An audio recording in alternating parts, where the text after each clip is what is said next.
Are you gonna bark all day, little doggy, or are you gonna bite?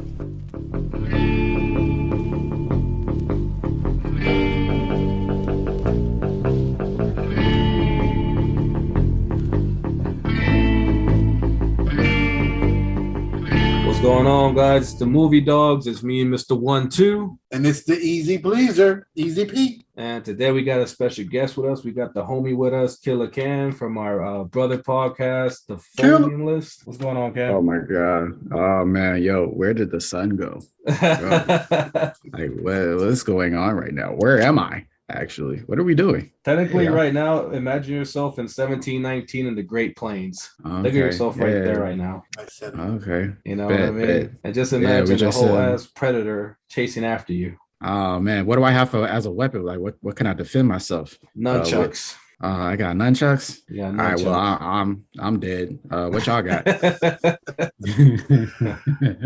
if I had a weapon to choose, I have a whole ass samurai sword. Samurai sword. Okay. What would it be made out of? Would it be made out of like vibranium or something like that, or just like regular steel?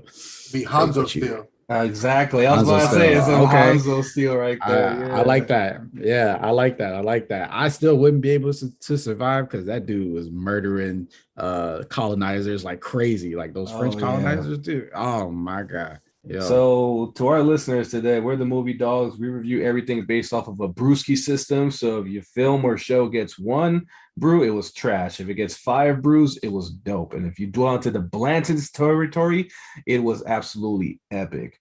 All right, so today we're going to review Hulu's Prey.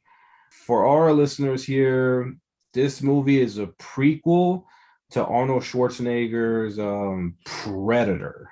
So I think it's set between 300 years before the OG Predator in 1719 in the Great Plains. And it revolves around a young Comanche by the name of Naru, who is pretty much, I would say, a hunter, but her whole entire tribe encounter a predator. So right off the bat, guys, let me see. Easy P, did you enjoy this film? I thoroughly enjoyed this film. It was very refreshing for the Predator franchise. Being that it's the prequel, I think it really kind of set the tone. If you go back and start watching Predator movies, you'll definitely understand what the whole Predator concept is about, instead of being confused by so many other Predator spin-offs and Alien versus Predators, things like that. Trash. So and then of course you have the the original Predator 1 and 2, and then one of my favorites was actually Predator 2. But I thought the movie was awesome, and I really did enjoy it. Amber Mid-Thunder, I'm a fan. Mm-hmm. Dakota Beavers, Tabe, I'm a fan. Yeah, exactly. Right. Yeah. What about you, Killer Cam? Did you enjoy this film? So this was a surprise for me. I also have a confession to make. All right. What's up? So I ain't never seen a Predator movie before. What? This is my first one. Okay. Hold up, you never even seen the OG one? I never even seen the OG one. Oh shit. Okay. Never seen one for you. And you know what? I knew what to expect when I came in, just because the original 1980s Predator with Arnold Schwarzenegger, it was revered as a classic, So I thought I would take my time. I was like, yeah, I can pretty much watch that movie like anytime. But I kind of knew what I was getting into because I've seen bits and pieces throughout the years, right? But after watching Prey, all the way through, I'm down to watch the entire franchise, the good and bad of all the movies. Yeah, I was very surprised by how much I enjoyed it, because initially I was probably going to skip over this just because I thought it was just going to be another cash grab of a remake. But I saw all of the negative press that it was getting online, and I was like, okay, well, let me see. It's a Native American lead. She's a woman, and she's going up against, obviously Predator. So I was like, okay, I can see why people are getting upset. I can see why they're getting their britches burned in this movie. Not the burning of the britches. The burning of the britches, the rustling of the jimmies. People's jimmies were rustled. I got a burning in my lines. Yes. Yeah, their biscuits were getting buttered over this shit. And then I watched it and I was like, you know what? This movie was fantastic. I thought Amber Mid-Thunder did a fantastic job. I thought she could have done a better job, but also for her first movie, I thought that she was very fine. Her eyes were very expressive, you know? Yes. Yeah, she had a very, very good I guess poise about her throughout the entire movie. I want to see her in more. I want to see her grow. Me too. I also want to see a sequel to this movie. But I was very pleasantly surprised. Like I thought that the Predator scene where he was just mowing down people, I thought that was probably one of the best Predator scenes. I thought that was one of the best action scenes. I should say, because I haven't seen all the Predator scenes. So I thought that was one of the best action scenes that I've seen. Let's expand on that. Which part are you talking about? The part where he's running through the grass and you could see like how fast this motherfucker's going? Or are you talking about the part where he literally is killing all the colonizers as they're using Tabe and Naru as bait? Yeah, so the grass part was great. I love seeing the speed of this, like to what they were dealing with. But it was the part where they were being used as bait, where he was just like mowing down just all these dudes in just like the craziest way possible. For a film where I perceived that the budget wasn't that great, I assumed the budget wasn't that great. They did phenomenal, like with what they had. Yeah, I agree. Some of the tech was a little different too. For instance, the mask that he wore. Yes, exactly. Yeah.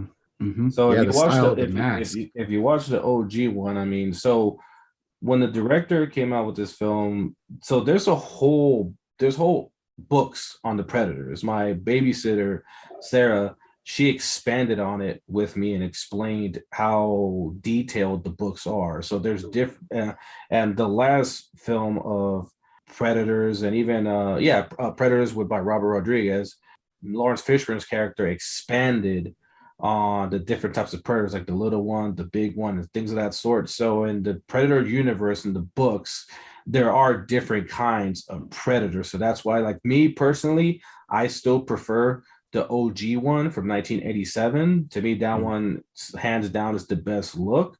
But the director for this one expanded, like this is a different type of predator. That's why this one, if you notice it, is significantly leaner than the one from 1987 and the other ones. That's why, like, he's able to run fast as all shit. He's also, the way he's able to jump off of trees. He kind of likened it. He said, like, this is more like kind of like a swimmer version of the Predator. Yeah, I like how you mentioned that, because I did think that he was a little bit more leaner is a good way to put it. Yeah, I think he was a little bit more leaner than all the other ones, but that's how he was able to do all that shit. The scene where he was fighting the bear, that was a great introduction scene, just with the blood. That was one of my favorite scenes too. Yes. Oh my god, yeah, the styling of that, like, that was phenomenal. Like, where you already know, like, the director knows that you already know what the thing looks like, but it's just the presentation of the reveal, which simultaneously lets you know what you're dealing with, the strength of this guy. It was incredible. Because Naru tried to tell them, like, this is something different. Mm-hmm. I saw him manhandle a grown ass bear. Yeah, like this guy went toe to toe with a bear, slammed him, and just took him out. Mm-hmm. This is something different. We're not just dealing with some wild animal here. Well, the best part about her character is that from the jump, she sees when the alien predator, she likes, I know she thinks like it's like the Thunderbird, you know what I mean? So she's comparing like the Thunderbird to the Predator's spacecraft. Right. And she takes it as like an omen, like, oh, it's time for me to prove myself. Right.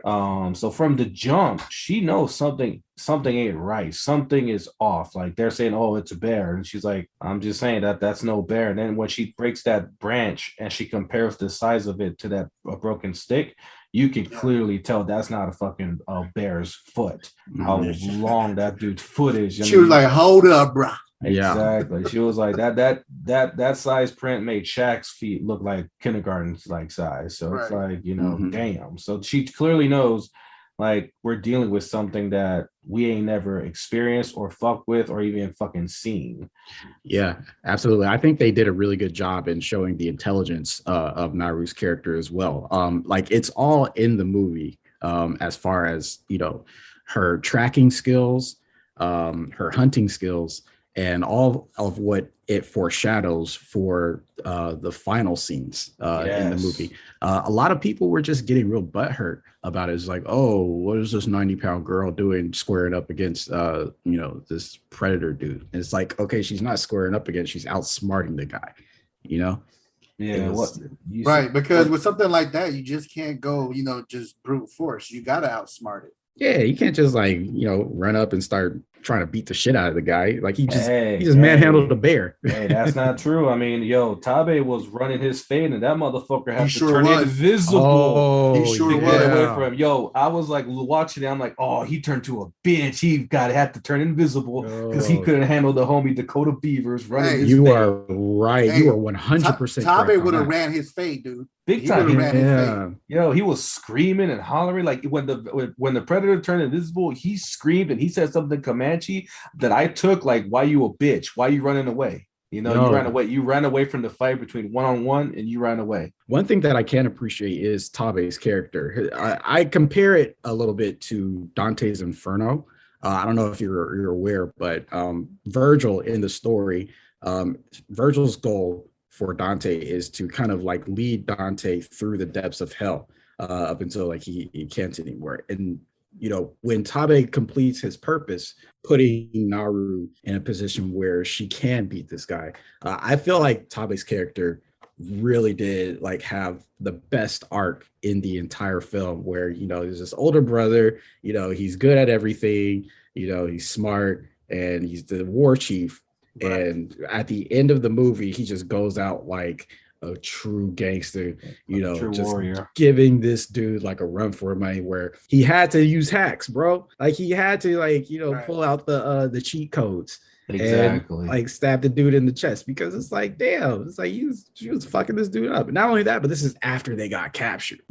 These guys are probably like starving. They cut a hole in his chest. I was like, damn, like Tabe's character was phenomenal for me. Yeah, he tells her at the end, just bring it home, just bring it home. Exactly. He set it up for her, man.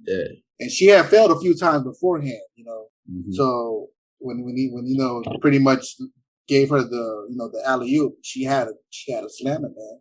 Exactly. Like when he tells her, this is as far as I go, I'm like, damn, you already know it's done for him right there. Like he felt it. He knew that predator was about to get him. There's no point, and even at the end when, the predator did stab him through the chest and it was staring at her while she's aiming the gun at the predator, he still stabbed it through its thigh and finally gave the death blow. But I got to agree. I think you get the best part about this film that I'm going to have to say is that you get invested in the characters, Naru and her brother. You're invested with them literally within the first 15, 20 minutes of the film. You're like, wow. And to me, Tabe was a progressive Comanche, like he's letting her come hunt. He tells all his brothers right there, like, hey, she knows medicine. And she's a good tracker. She's a good tracker, like he's speaking good of her, and while the other dudes are like more like the traditional, I guess you could say, like, yo, no, go back in your place. Like even when she fails her mission, like to get the cougar, and then she starts like, the women wake her up and then she puts her stuff to travel with the women. She has a moment like, nah, this ain't for me. Like I can't give up. Like, let me turn around. Then she packs her shit and then she goes out hunting herself and discovering things. And like when she falls into that mud pit. I love that. Yeah, I love that. That was a callback of the original scene, because exactly. I didn't know where they were going. With Arnold. I thought that she was going to use that to camouflage herself, but then we find out that she used the flower to turn her blood cold. Mm-hmm. It was an Easter egg, homie. It was an Easter egg to the original. Just like when Tabe, when they tie him and her to the tree, and the colonizers use him as bait. Like he says, like she's like, I don't know if we could kill this thing, but if it bleeds, we can kill. I was like, oh shit, they went back to the OG. Yeah. Mm-hmm. It was a few Easter eggs in there too, like the scene where after he had killed the bear. And he's the predator's trying to attack her, and she's in that little wooden nest type thing. Yeah. It just reminded me like when Arnold was trying to escape the predator in the first one, and he was in a similar situation like that too. Yeah, there were a few Easter eggs. Even like so Cam hasn't seen part one or part two, but B, you say part two is your favorite. That gun that she Oh uses man. on the Predator is the same gun the Predator gives Donald Glover in part two. Oh wow, Man, That's that is East. so true. Yes, that's that is crazy. Easter egg number three right there in that regard. Right, that was like what I was I saw it on JoeBlow.com and I was reading it. I'm like, oh shit, that really is the gun from part two.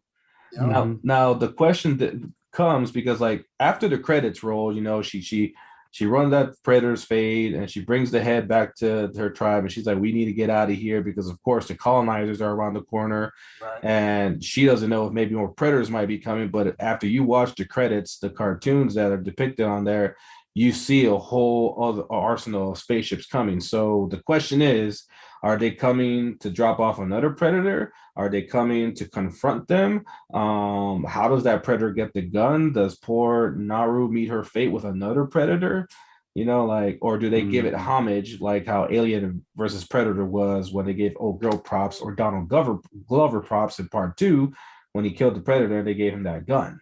Like what Mhm. does happen? Because I mean, the director's already come out and said that sequel is probably coming because right now, so far, this is Hulu's best film so far, and especially with streaming. Oh Right. yeah. Yeah. Yeah. Everyone's talking about it, everyone's praising it, and it Right. actually got a much higher rating from Rotten Tomatoes than the original Predator. Yeah. I think a lot of the controversy helped Yeah. too. They gave it a 92%, I believe, Rotten Tomatoes. Yeah, Right. and I think Predator, the OG one, they gave it 80%. Okay. Oh wow. Nice. Yeah, and I'll be honest, like when the film was announced originally, I liked the idea of the whole Comanche element, but what I wasn't a fan of is the whole female element because I was like, yo, like, look what the Predator did to Arnold. Look how big Arnold is. So Yeah. I'm like, what angle are they going with this? So as I'm watching the film, I'm just curious myself. I'm like, I'm not shooting it down. I'm just like, how's this girl gonna figure it out? I'm very perplexed right now. I'm very curious. She has my attention. Let me see This 120-pound girl. Right. if Right. that, you Right. know what I mean? Yeah. What is she gonna do? And then finally, as she is like developing her skills, and then dude, that speech she gives when she cuts that Frenchman's leg off, and she's talking about like, you don't see me as a hunter, and you don't see me as a threat, and that will be your downfall. Then she swallows the herb. Oh, Right. I was like, that's a gangster ass Yeah. part right Yeah. there. Yeah. Yeah, I definitely think that this film actually is a metaphor for what she was experiencing in real life too, because a lot of people underestimated her ability, as an actress to pull this off. Not only that, but they underestimated this movie too. I can And see then, that too because I've never heard of her until now. yeah, I think this is her first big, motion film. I Yeah, think. I think she was in some Star Wars or something with Star Wars, but I've never seen her in any other movie. Yeah. Yeah, I haven't seen her in other things either. But yo, respect to how authentic, they went back to casting actually indigenous peoples for this role. Yeah. Yeah, that is true. Like I think they had someone on staff who was Native American who, helped with a lot of, I guess like the stylistic choices that they Curating made. it. yeah, So, so like Yeah. it's just dope that they didn't whitewash it or and usually they use Latinos for these roles, which I mean that's cool, but it's just nice to see that Were they indigenous people. Mexican? Were they Mexican? Yeah, nah, not at all. You know what I mean? Like that's what's Well, dope. that would be fair play though. It mhm. would be fair play, but the fact that they actually use indigenous people, like there's not, how many indigenous actors are there out there? I mean, look at Latinos. Right. There's not a whole lot of Latinos actors out there. I mean, there is, but not really when you look at the percentage of actors in Mm, Hollywood. And Right. right. then below that, then you got Asians, and I think even below that, you probably have indigenous actors. Hey, Yeah. real talk. They could have put Danny Trejo in this shit, and he would have got Oh, away with it. Oh no, yeah, he No, he was in Predators already, homie. He already played a role in It don't Predators. matter. It could have been his That's like crazy. great grandfather or something. Yeah, I would have enjoyed seeing that. That would have been a nice Easter egg. Machete. Right. Like he played his own ancestor. Right. I like that. I would have liked to see that. Yeah. So hands down right now, guys. Okay, Killer Cam, what was your favorite part of the film? I think I told it a little bit earlier before, just when, the Predator was in prime, Predator mode, just like mowing these dudes down. Like he was taking off shit from his like leg and throwing it at people. He was chopping like, the French dudes' heads off. He took the axe and just like, split the dude in half. I think the best scene to me was when the Predator just like stopped moving and he allowed the dude to get a headshot off of him. Bullet ricocheted, headshot like just went inside of his own forehead. It was crazy. Like I was like, that's great. I want to watch the rest of the Predator franchise films now. Okay, I'm gonna warn you right now. If you're gonna start with, of course, the OG one, the first one, of course. Then number two, and then like once it starts dwelling into Alien versus Predator and Alien Rakim, and especially Alien Rakim, that's just all trash. You know what? Yeah, let's actually talk about that for a little bit. So for those listeners out there who are like myself, which section, how should they start their Predator journey? In my honest opinion, you got to start with the original. Okay. And you can entertain number two, even though I think number two, I know B loves number two a lot, but me, I was like, I'm not a big fan of it. To me, number two is still better than Alien versus Predator, Alien Rakim, and then to me, Predators, directed by Robert Rodriguez, to me was my favorite second Predator film, but now it's my third because now Prey is my second favorite. Awesome. Okay. So nice. I would say in Mr. 1-2's category, start with Predator 1, Predator 2, Predators, and if you just want to waste time, if you got shit to do, or if you're folding laundry, wink, wink, go ahead and do Alien versus Predator and Alien Rakim, because it doesn't require that much attention, to be honest with you. Bet. That seems like a fair list. Yeah. What about you, B? Yeah, I mean, I think Predator 2 was my favorite because it introduced the broader spectrum of predators.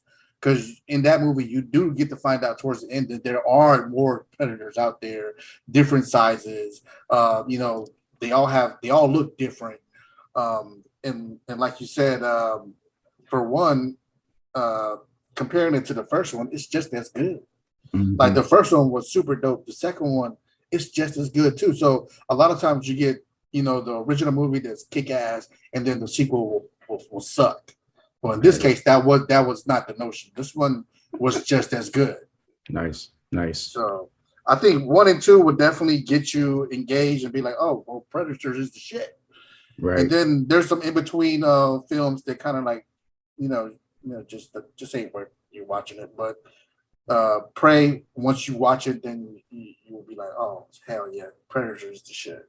Oh, yeah. And going back to what I said, when it comes to the ranking, they did come out with another Predator, and it's just called Predator. Oh, the Predator? Yeah, that one is hot trash juice as well. Yeah, where it's like one Predator versus like a roided Predator. Yeah, it's like, no, it's a hybrid Predator. It's like they mixed it with all sorts of things. So it's that one was just utter trash juice. So you could also add that to like the very bottom of the pile. That probably was the worst one right there. I would have to say probably Rakim is the worst one, because this is what my homie Andrew brought this up. It doesn't make any sense in Alien versus Predator. At the end, when it impregnates the Predator, how does it become a hybrid? But yet, with the aliens inbreed with us humans, you don't get an inbred fucking alien. Yeah. So why all of a sudden you get an inbred Predator mixed with an alien? That makes zero sense. I'm looking at the cast, and it's not looking too good, guys. I'm telling you, dog. Like, I mean, the cast of the Alien versus Predator, they do have old girl from Love and Basketball. What's her name? I forgot what her name is right now. Oh, Sigourney Weaver. Yeah, I remember. No, fool. It's Sigourney Weaver from Love and Basketball. She was. Wait, what's her name? Basketball. Yeah, that's Sigourney Weaver. No, fool. That's not Sigourney Weaver. Wait, yeah. You talking about Sanaa Lathan? Oh, Sanaa Lathan. Yeah. I know she had that. I know she had that weird ass name. That's My man says Sigourney Weaver. No, Oh, that's Sigourney Ripley, Weaver. homie. That's Ripley. Oh, yeah, yeah. she's the original. Yeah, Yeah, original. she's the original badass heroine. Yeah, she's cute too. Yeah. So like, no, homie, like, so she's in it right there. So I mean, like I say, Alien versus Predator is a movie literally that's not gosh awful, but it's not good either. It's just like, okay, like whatever. But yeah, to me, when Predator came out, the most latest one, not the OG one from '87, complete trash juice. Though, like, dude, do you know who the director of the OG Predator was? Who was it? John McTiernan, the dude who directed Die Hard. Oh okay. wow, You know what I mean? Makes sense. And one of the great, and one of you be Kanye, motherfucker. fuck yeah, you know, and it's like I said, it has Arnold Schwarzenegger, Carl Weathers, Jesse the Body Ventura. It just has so many classic. It did have a star cast, man. Yeah, so I was like, oh my god, they had everybody in there.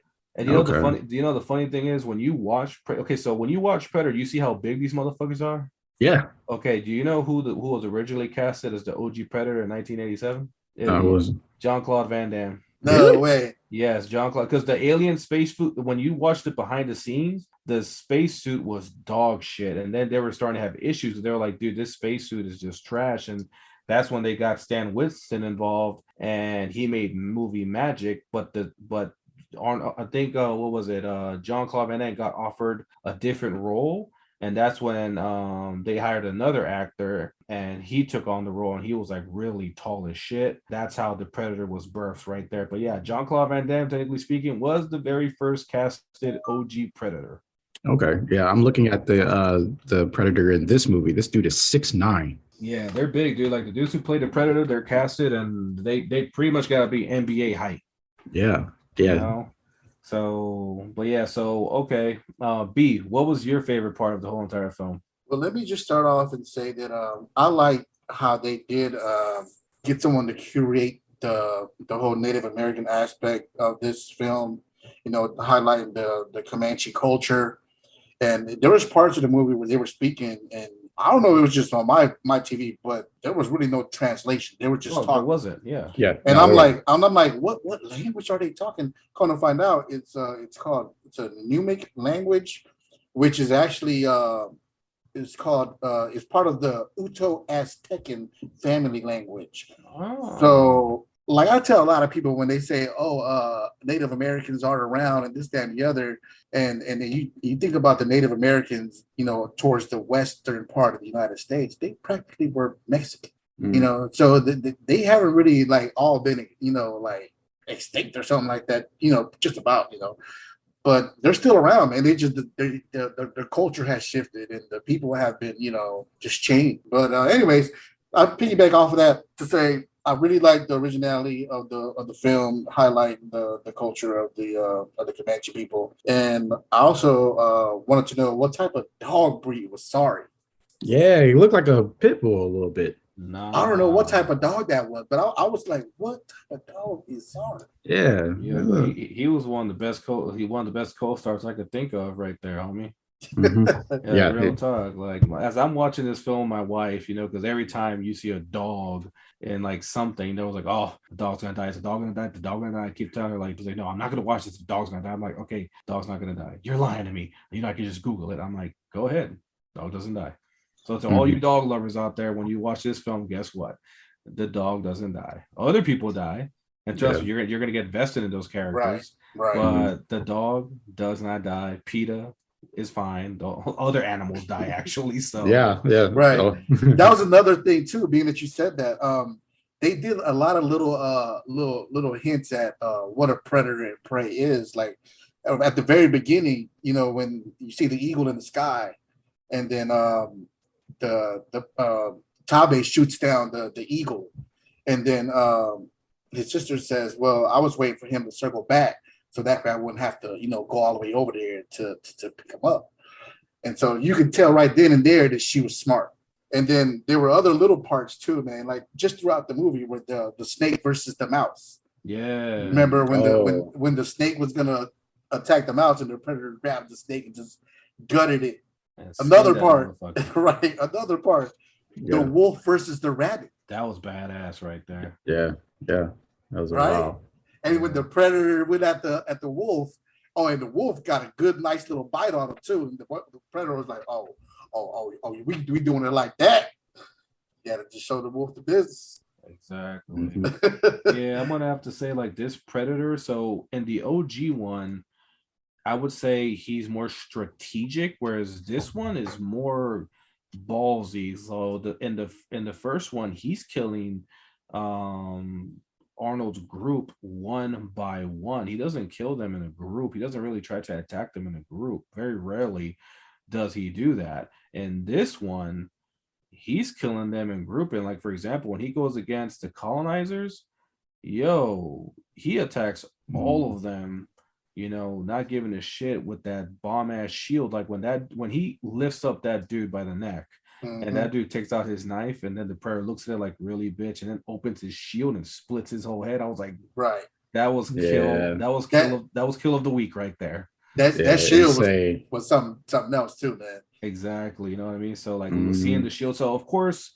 the tech that the alien has, the predator has in the 1987 film, he has, the cannon blaster on his shoulder. And this one he doesn't have it. And this one he has, I guess you could say like an arrow blaster where it shoots metal arrows instead of like a plasma gun. He had more like primitive tech. He had more primitive weaponry. Yeah, and that's one thing that I can really appreciate too, is to kind of see the design of the Predator and to see how, even though he is futuristic and even though he does have tech, it still kind of has a primitive design, just like the mask of the Predator. Like you could tell that it was an animal that he like maybe a game kill that he did from another planet, but at the same time, it's still like hard enough to ricochet bullets. Exactly.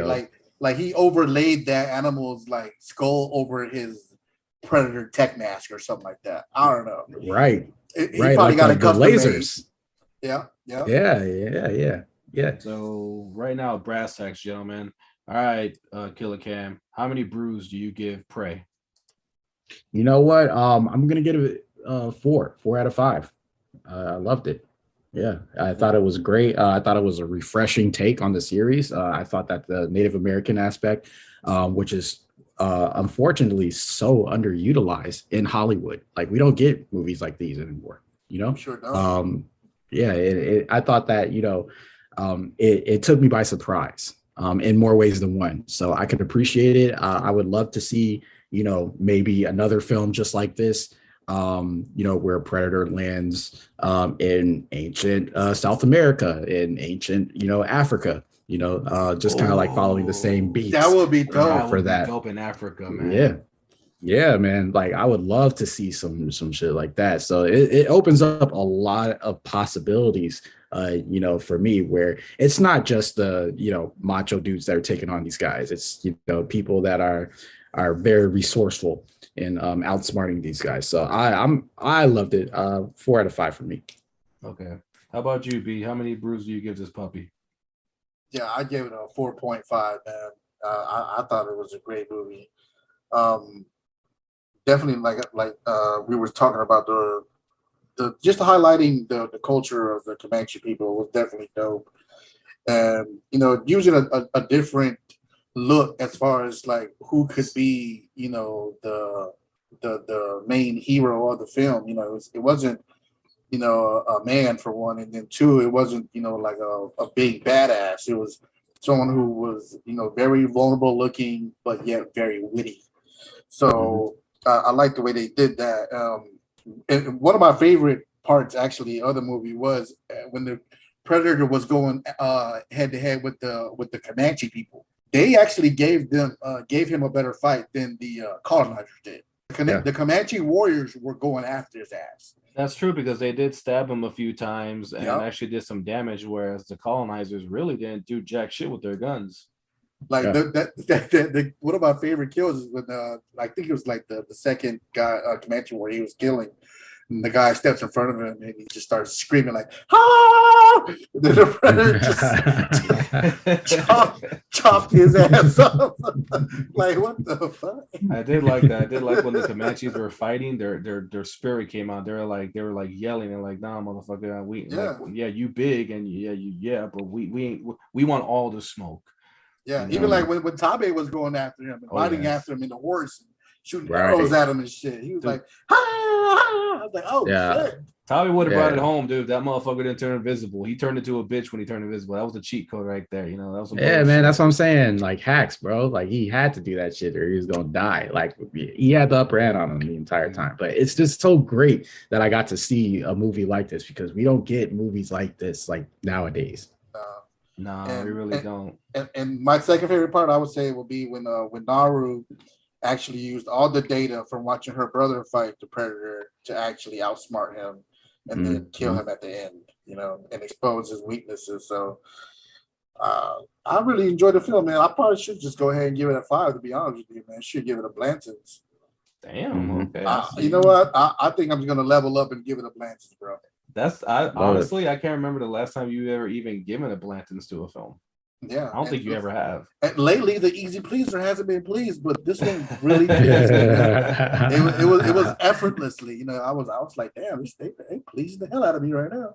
Well, I'll be honest. If there's any film right now that deserves a Blanton's, I would say this one probably does. But honestly, I'm gonna give this one a 4.5 brew. I'm gonna give it a 4.5 brew. I thoroughly enjoyed the film. I love how they expanded on the Predator. I love how they went back to a completely different story, you know, giving homage to the Comanches and changing the antagonist to a female. Because I mean, like, to me, my favorite female antagonist will always be Ellen Ripley, number 1. Yeah. Number 2, Annihilation. Exactly. Number 2 is Sarah Connor. You know, she wasn't on no damn love and basketball. Exactly. Shit. You know what I mean? She might be on that new White Man Can't Jump part 2 though. Oh wait, they're bringing that back? They're remaking it. Yeah, they're doing a reboot. Yeah. Are you serious? Yeah, with Jack Harlow playing the Woody Harrelson's character. Oh hell no, Jack Harlow. Oh, Yeah. But yeah, I would place Naru right there with those legendary female protagonists. I enjoyed everything about it. The violence, the fighting scenes, the end when she gives that gangster ass speech, knowing that she's about to fuck not only that Frenchman up, but she's also gonna fuck up that Predator. Like, she knows she's gonna bring it home. You know, this is when she gives the speech when it like lands in the mud pit and directs the arrows to land on that motherfucker's head, because without his helmet he can't aim worth dick. You know. Yeah. So just all of that, her decapitating his head and bringing it back to the tribe, and they make her the war chief. Right. Like, overall, just a solid ass film. There's character development in it. You get vested in the characters, whereas I think that was the issue with the other Predators. You really don't get vested in the characters that much. Even Robert Rodriguez Predators, you enjoy the film, but I never really like got super vested in a lot of the characters. You know what I mean? On that front, you know what I mean? I gave it 4.5. The only disappointment I have with the film is the fact that it wasn't released in movie theaters. That's the only disappointment I have, is that this film honestly deserved the movie going experience. I wanted to watch it in the biggest screen possible and enjoy it on a lazy boy, just watching it at AMC Parkway Point. It deserved it. I really think it did. This is one of those few films that, like, you have all these films saying, you know, like how Top Gun only being released at movie theaters and all these. This one deserved it, honestly. You know, I think. Yeah. And to be honest with you, I think they should just release it in the movie theater right now. If they told me to release it in the movie theater tomorrow, I would still go to the movie theater. I really would. Mm-hmm. You know, it was that good of a film for me. I agree. I would like to see this in a movie theater, like just with the movie theater experience too. You know. You know, well, I'll just touch on the end of the movie, man. When she is bringing the Predator head and proof of her kill back to the village, it kind of went back to that notion of, like, you know, women should have a certain role in life or whatever. Because the chief was kind of looking at her like, damn, do I really make her now like war chief or whatever, or do I just, you know, not acknowledge it? But then everybody was looking at him like, no, Chief Kehetu, you must make her the war chief. I don't even know why I'm speaking like that. I was like, where did that come from? I missed that part. They don't talk like that, bro. Yeah, for real. Turned into a Bruce Lee movie. You reach it. But he had that look though, like, you know, like he was hesitant, but he couldn't deny her because she had the kill in her hand. Yeah. So, that'd be, I'll take it somewhere, man. That's hilarious. Yeah. Like imagine if the dude landed in like ancient Japan or something like that. You know, like what would happen? I would like to see that movie too. You know? Right. Oh, but the samurai. Oh, Right. Yeah, dude. Like you just said, Cam, they could go back to Mother Africa. They could go to Japan. I like that samurai idea. You know, they could go to like versus the Russians probably back in the day versus the Vikings, Bro. dude. Yo, they could really expand on this shit. That samurai idea sounds super dope, man. With the shoguns and ninjas and shit, man. Oh my gosh. One of my favorite parts of the Robert Rodriguez Predators was when the Yakuza dude gets the samurai sword and he goes one-on-one against the Predator in the long monkey ass grass. And it's like it goes back to like the old school films. It pays homage because you get a bird's eye view and you see the long monkey grass blowing in the wind, like how hard the gusts are blowing. Wow. It looks super dope. Yeah. And I was like, oh, that's one of my favorite parts of Predators was that scene right there. And when you watch it, Cam, you'll see what I'm talking about, the way I'm describing it. Bet. Yeah, I'm gonna make it. And it's on Hulu. Just FYI. Okay, cool. I think all of them are they all on Hulu? Because I might just take a day and just binge. You know, the first two are. Yeah, I was actually watching part 2 the other day. I wanted to watch it. I was like, I need to watch Predators. Bet. All right, I'm gonna go ahead and do that. All right, that sounds like it's about a wrap up here now. Yeah, so it's safe to say, our listeners, it's unanimous. I think if you average the Blantons, the 4 and the 4.5, I think it's safe to say that Prey unanimously average score gets 5 brews if you tally up all the votes right there. You know, so we highly recommend it. Go watch it on Hulu. If you don't have Hulu, but let's say you have Spotify, you should get Hulu for free. It just has ads on there. So, but it's worth it. It's worth it. It's well worth it. You know what I mean? So from the Movie Dogs, it's me, Mr. OneTwo. It's the Easy Pleaser. Killer Cam. Yeah, so check out all our brothers in arms right there in the podcast world. You know, we got the folding list, we got the nightly binge, we got the Sandeskis talk shit. And, you know, just check us out as well at the Movie Dog. Show us some love. And until next time, guys, we out of here. We came, we saw, we kicked its ass.